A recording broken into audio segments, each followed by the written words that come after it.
I go by the name David Muthengi, otherwise known as Holy Dave, and I'm so happy to be on this show.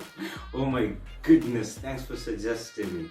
Thanks for recommending me. I mean, 5 months ago, who knew that Holy Dave could cook? Man, none of us knew this. But here we are today. I'm making roast potatoes. Kapakoi oven at HD's kitchen. Number 2, I'm making some proteins. A dry fry.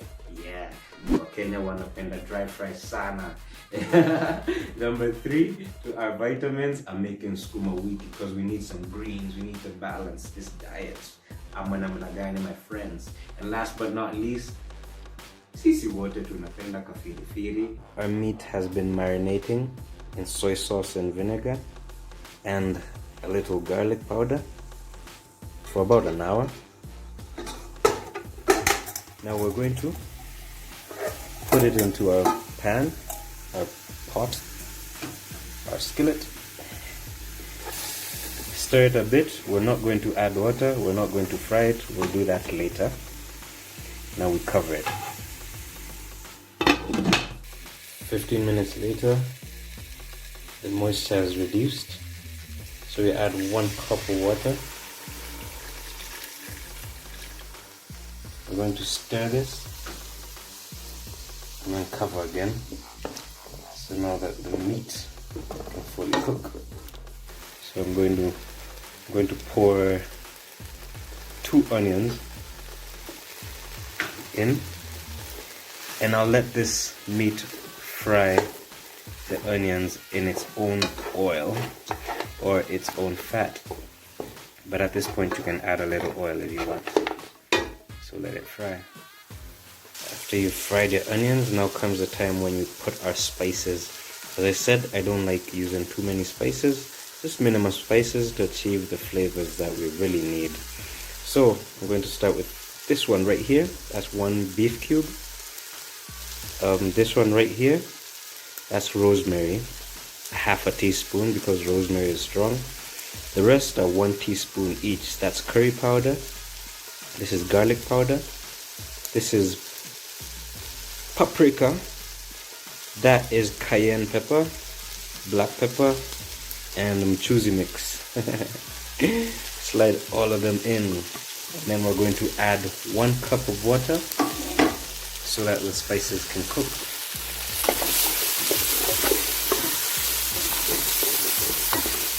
Remember, it's a dry fry, so that's why it's a bit dry in here.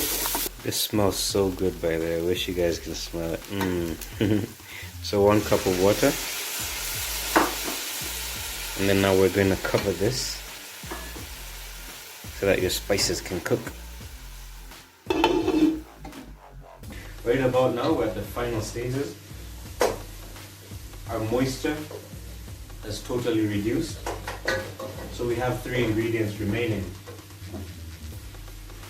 Haha, this is one of my secret ingredients. Red wine vinegar, or you can use another vinegar if you want.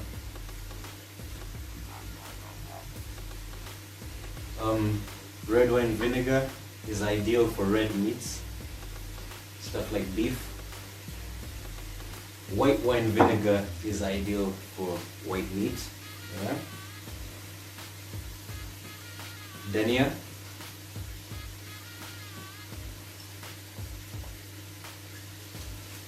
Like 1 bunch is enough. Last but not least, our lemon juice. I squeezed 1 complete lemon in there. And exactly 45 minutes later, since we started cooking, our dry fry meiva. Zimamoto. Our roast potatoes. We're going to lay them on a tray or a cookie sheet like I'm doing. Apply some oil onto your potatoes. This is going to help them roast very well.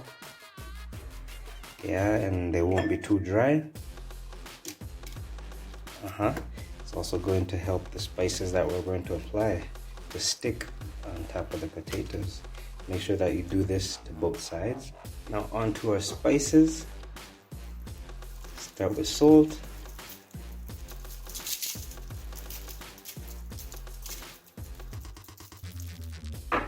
Number 2, pepper.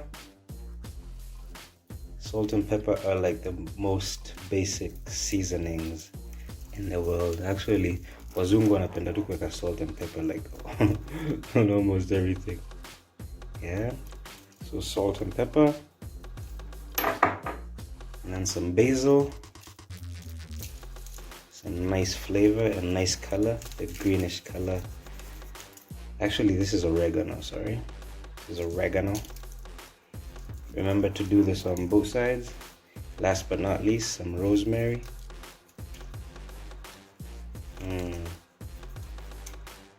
Yeah, look at that. It already looks so good. And now we can slide these babies into the oven after applying this on both sides. So on to our menu item number 3, our skooma, our greens. Very simple. Oil in the sufuria.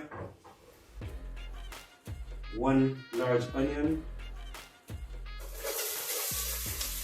That's my best sound in the kitchen. Now I added my greens. They usually look like they're a lot, but they shrink once they get in here. So I'm just going to stir this a bit and then cover it. Pretty simple. Let them steam. At this point, just throw in a beef cube just to add a little flavor. This beef cube usually has salt, so I usually don't add salt to my greens. Mtu akitaka jiongeze. I'm gonna stir this. These don't even take 10 minutes. It's a wrap. Zima moto. Now we have our tomatoes. And we have our chilies.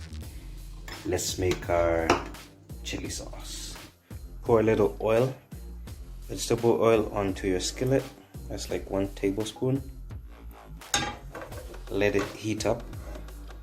This one is already hot. So at this point, you're going to pour in your tomato paste, the one that you just made. So over here, you're literally frying your tomatoes in vegetable oil. After that, last step, add your pili-pilis. Remember that you can use chili flakes if you want, or these red hot ones. You can use however many you want.